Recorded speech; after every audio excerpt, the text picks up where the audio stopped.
I am Pop, so let me briefly talk about this Animal Farm trailer teaser from Angel Studios. That's right.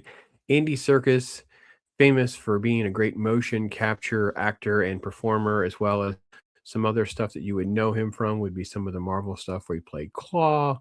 He is known for playing Caesar in those Planet of the Apes movies, and of course, Gollum in the Lord of the Rings trilogy. So, Angel Studios has him behind the camera creating. It's been like a long project for him and adapting Animal Farm into something. And I guess I did not know they were going to go something very comedic with their approach.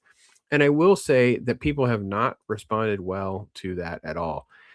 Seth Rogen stars as Napoleon, or sorry, voices as Napoleon. So I mean, right away, I felt like they are going to do justice to a lot of the actual story as it is written, and a metaphor for the critique of the Soviet Union and Marxism, and just everything is there. So I get it, but I also feel like even though they put at the end, it's a little bit for older audiences and quote a cautionary tale. It definitely has a comedic flair. Anyway, quote, the Batman actor, he does play Alfred in the Batman movies as well. Notice how that wasn't in the forefront of my mind. The Batman actor Andy Serkis has been relentless for years in getting an adaptation of George Orwell's Animal Farm off the ground. It finally has, ready for release the coming year, but it's not smooth sailing. This is from Bounding the Comics. There's the Andy Serkis version of Gollum. Picked up by Angel Studios, backed in the animal scripture tales, David, King of Kings, The Sound of Freedom. Later, the latter is highly controversial for mainstream media, blah, blah, blah. All right, so um, here's a little bit of what we got to see. Just when I think you couldn't possibly concept are less very unique as long as they stay true. Real enemy It pulled up a criticism, a critique article video from Critical Drinker, and he's very valid. He's on point as always, talking about why certain things work, why they don't, how it feels, and all the elements feel like they're in the trailer, in the film. Like I don't feel like it's obviously it's got this modern flair to it all. It's got Seth Rogen, and it has some stuff that isn't going to play particularly great, I think, because people are on edge right now, right? So it's not like say all this stuff from the previous iterations. Back to the article, quote, Serkis's Animal Farm is a not a straight, faithful adaptation. It's a Kitsky animated comedy featuring voice talent Seth Rogen, among others. As the drinker, Critical Drinker says, that takes a timeless, biting political satire of Joseph Stalin and communism and turns it into a tone-deaf kids movie about bad tech bros. Now, I'm not sure that's totally the angle that they're going for, but I feel like it's fair to be skeptical. It's fair to have your guard up because so many things right now are not as they seem. Hollywood doesn't seem to have reverence. They don't seem to treat things with any sense of context to the original creation. It becomes more like how you feel. And as the article says, quote, Orwell is regarded as a brilliant author ahead of his time with his bleak dystopian critiques of Stalinist tyranny, paranoia, and cult of personality in this Animal Farm in 1984. Thoroughly explains that during his life that he was directly criticizing Stalin, the Bolshevik Revolution, and the ideals that spawned them. So, look, I'm usually not the one to say wait and see, but I'm having a hard time believing that Angel Studios wanted to get behind some sort of, first off, not woke, but just something very pro left leaning ideology. Like I don't know. Why would I believe that Angel Studios is whitewashing all this, even if Andy Serkis? But do I get the vibe? Is Andy Serkis some sort of poster boy for Hollywood elitism and stuff like that just because he casts Seth Rogen? Like, I think the fact that Seth Rogen is playing one of the nasty pigs is kind of like, on point. So, anyway, they go through different elements of some of what the author, respecting the author's tone, all of that. Quote, Animal Farm should universally come across as a clear cut its meaning. But like Ian Malcolm famously says, life finds a way, certainly finding a way to making Andy Serkis project more unpopular. So that is definitely true, right? Let's just be perfectly honest, right? So there's a lot of folks that are having a hard time with it. I will say that it is. It's got like little cheeky laughs, like, hey, they're all getting on this, and it says laughter house, isn't that funny? And then it moves away. Of course, it's a slaughterhouse.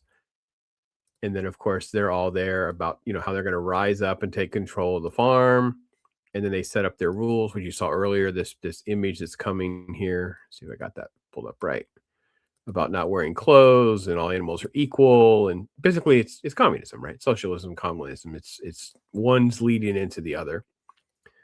And it's giving us all that until later when it starts to it has this evil boss lady thing, which is the weirdest part for me. Is not, I think, the comedic nature of everything. It's this weird boss lady subplot. I must have that farm. And then she's the one that's orchestrating with the pigs, just as they would in the story, to start working with them. And then I guess the other criticism that is also relatively fair would be that, he's got, regular Hollywood people like Glenn Close or something that are in here. But I don't know. These are all huge names. This is Gaten Matarazzo is Dustin in Stranger Things, Steve Buscemi, Glenn Close, Laverne Cox, Kieran Culkin. He just came off of Succession. Yeah, as I said, I'm having a hard time buying it's as bad as everybody thinks it's going to be. And I'm also having a hard time believing that Angel Studios is leaning into like tech bro Trump metaphors type stuff, which is kind of what's depicted here. And I feel like this is more like just a modern techie version of it rather than, oh, by the way, they're going to try and make this into Elon Musk or something like that. So I don't know. I wanted you guys to thought. I mean, to be honest, it doesn't look like something the kids want to see, and it is going to basically they're out there angering all of the adults that would want to see it because it comes across as being like not taking serious content seriously. So the bigger question is, who is this actually for? And is the backlash warranted or not? Is a fair question, but also is like, who's this going to be for? Who's going to go? This is going to be doomed now because they've kind of messed up who this would actually be the target audience for. So most other elements are pretty well in line with what the film is. I don't think so. Quote, as social and mainstream media respond to incomplete or erroneous information, it's important to get the facts straight. There are four, Angel Rep said in the statement.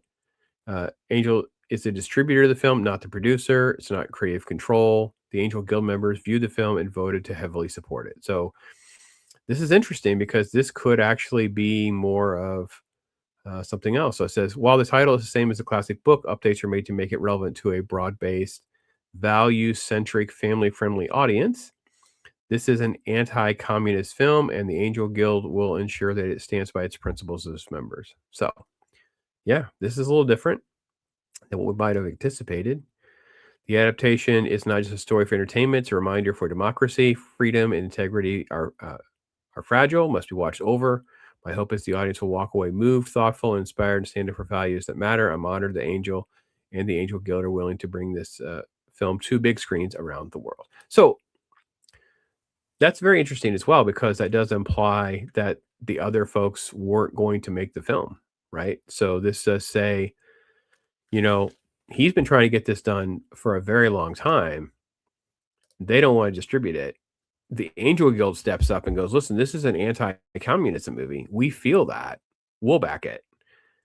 That's a fair, positive thing to me, not a negative. Am I right? Am I wrong? All right, you guys tell me what you think. I've been shocked by how much chitter chatter there is about this, but obviously Critical Drinker talked about it. It's huge because he has millions of subscribers kind of thing. So yeah, let me give you guys thoughts. Appreciate you watching.